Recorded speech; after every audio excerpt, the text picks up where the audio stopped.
Is this just the beginning? Have you done America already? Yeah. We did Yes. America and Okay. Australia. So you got all the questions. You don't even need to be here. This movie actually has been many more interesting questions than Yeah, I get often. it. Right. It's So, very because true. There's so much going on, a lot There of is so bonkers much kind of going on, reactions. yeah. Even when you talk to people outside, they have all these different interpretations Yeah, yeah. of Yeah, what this absolutely. means. So that helps. Yeah. It does. Mixes up your day. Yes. Just a little bit. Okay, you happy, Jamie? Happy? Door. The very grumpy Alan Moore, this is his famous 1985, 86, 87 book, 13 issues. There's a huge amount of fans who are very, very dedicated. And over the 20 years, a lot of filmmakers have fallen at the altar of trying to make this. Did that make you slightly scared when you knew that there's going to be that sort of attention for some people paid to how you do these characters? I mean, I think you want attention paid to how you do, to something that it was certainly daunting and also exciting because there is such a fan base and such a group of people who feel so passionately about it. But basically, as an actor, when you sit down with Zack Snyder, in about 3 minutes, you think this is the guy to do this. Yeah. I mean, he had such a passion for it and assembled a group of people, not just actors, but his crew is incredible, and everyone was at the top of their game wanting to make this the most faithful adaptation possible. So. Right. And also, I think because the fact that it had taken so long, in a weird way, there's actually sort of a freedom because fans have had so many different versions of Dreamcast. So you feel like I don't know, for me, there was probably, 6 or 7 other guys that over the course of the past 15 years that people have wanted to do it, so. Well, I was going to say the preparation. I know you put on 25 pounds to get that sort of middle-aged, impotent Clark Kent look going on, and you try to pick a fight on the way home at 2 or 3 o'clock in the morning. I You heard about that lit one. up I a guess it's cigarette. all over. But that thing, I don't know whether, as actors, like it is kind of ultimately possible to sort of go there because ultimately this is fantasy, and whether that makes it easier, whether it's actually more difficult because you've got to be depth, but also cartoon as well, I guess, to a degree. It can't be Well, the nice part about this one is that it really is, it's so true to, I mean, it's very human. So there is that aspect of, I felt like it was a little bit more like living vicariously through our crime-fighting, personas, basically. But the rest of it was really just real moments. But for sure, I mean, training with an ex-Navy SEAL and doing fight choreography, and that's why at 3 a.m. in Vancouver, walking down the street, I felt pretty tough. I'm so glad nobody approached me. So it wasn't as tough as I felt. But the notion, too, of the superhero role, there is that sort of, just the costume thing. Like, I mean, your costume's almost X-ray, really. I mean, the idea that you kind of have to, That's a good way to put it. to sort of Very get heightened. But to get to that point where you feel comfortable, was that easy to sort of, because it is a kind of almost a childhood fantasy that we can dress up like this and really genuinely let the audience believe that we are this guy.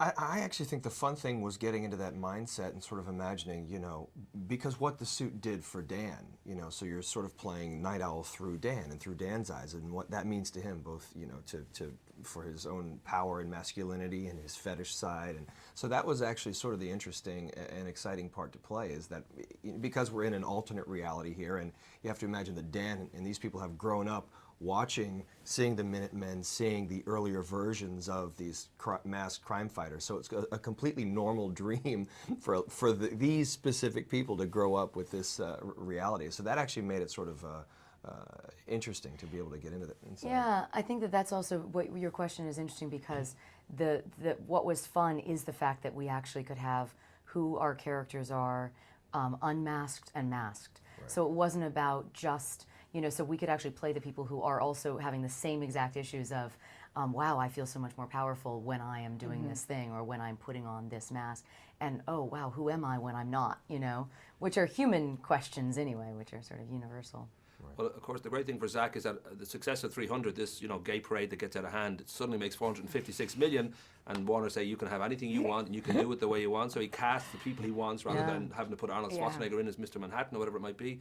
And that sort of liberation must have been kind of wonderful too, because that ultimately this guy has got a real control. It's not like the normal big studio effect where so rare, they say you so really great. can't do this. We want this guy to look this way. Or I'm sure as actors that was a real blessing then to be able to work with him in that way. Oh yeah. I mean, as soon as you sit down with him, you realize the passion that he has and the focus that he has. But to find someone like that who also is open and collaborative. I mean, I think that's one of the beauties of Zack, to have all that great energy and focus and know exactly how he sees the movie, but then really feel like you're part of a team. And that just rarely happens. And I think that attitude on a movie of this scope and this budget made us feel like, we always feel like it was like the smallest big movie we've ever made. We never felt like we had to please somebody. I mean, we always had the support of not only Zack, but the studios and and that's a real blessing.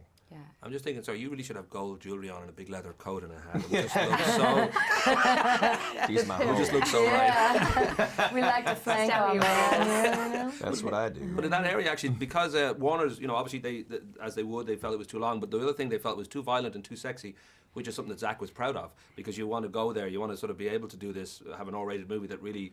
And I don't know whether that was, again, liberating, because, there's a scene where you two, having used crime fighting as foreplay, get very, very happy about being in each other's company. That sort of That's notion. a wonderful way to put it. But that sort of notion, too, that here we go, we can show a hatchet gun into a head, we can show people It's actually an adult movie. Yeah, Yeah. you can't. I mean, the novel itself is so source it's so material. violent. I mean, it's just you could never do this film without going there. And I think that's the whole point, is that it is it's very raw. It's a true exploration of the worst part of humanity and the best parts and the fetish parts and like everything that is real. It exists in this world. We're not sort of sugarcoating anything. It's just this is the raw deal. If there were superheroes living in our world. And it was all real. There was no stunt asses or anything like that. Was it all real? No No stunt asses. No. May I just congratulate you on your ass? Very well Thank done. you Yeah, very perfect much. I ass. worked hard.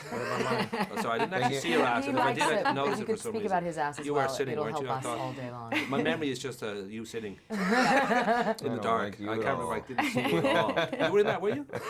You just cut him out of your. Yeah. Of course, the line in the movie is who's watching The Watchmen, and the big question on March 6th or maybe March 9th is how many people watch The Watchmen. And I don't know whether that's something as actors you actually feel a little bit invested and you do kind of hope and pray that this is a big movie, or whether you feel, well, we did exactly what we wanted to do here, and really it's up to great big marketing gods and all the rest after this. I mean, of course you want it to be. Yeah, I mean, I think, and especially because it's such a good movie, just objectively speaking, I mean, it's just what Zack has done is sort of amazing. So you want people to go see it for that reason alone. Certainly. I mean, it's interesting because we had a great experience, whatever the movie does anyway. That's always the fine line between the actor's experience on the set, and then you can't be defined by if the movie succeeds or fails commercially or financially, because that's sort of frustrating because it is out of your hands. But certainly when you're really proud to promote something and wanting to go around the world and talk about it and really sell the movie because you're passionate about it, of course you want it to be a big hit. Yeah. I should mention too that you auditioned, I think, for Fantastic Four and for Daredevil. I read, maybe that's wrong, but if you did, you dodged bullets, because those movies kind of suck.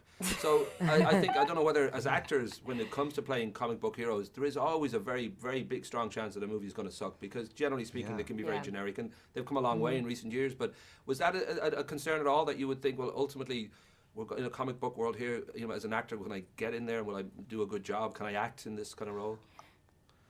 I was just going to say, this is, especially for this one, we all sort of got the script, and it's so different than any of those, because you're right, sometimes it can just feel a bit silly almost. You don't really believe it. And I think that was the thing with these characters, is that even though they're superheroes, they're not superhuman. They don't have these superhuman powers. So the fact that they are so real just made it a little bit more exciting to play something like this, as opposed to the other, sort of generic superhero films that you see. Yeah, and Zack early on too, I don't think he was kind of clear that if he didn't have the freedom to make it, and the collaboration from the studio in terms of making it right, and actually not sort of, again, making things more complex and delving deeper and deeper, he wasn't, I think, interested in doing it. So that was really clear to us pretty early on. Rock and roll. I've been given the friendly finger. Very nice to talk to you, kids. So nice to talk to you. Good to see you. Thank you. I'll see you. I think during the weekend I'm going to be in Vegas for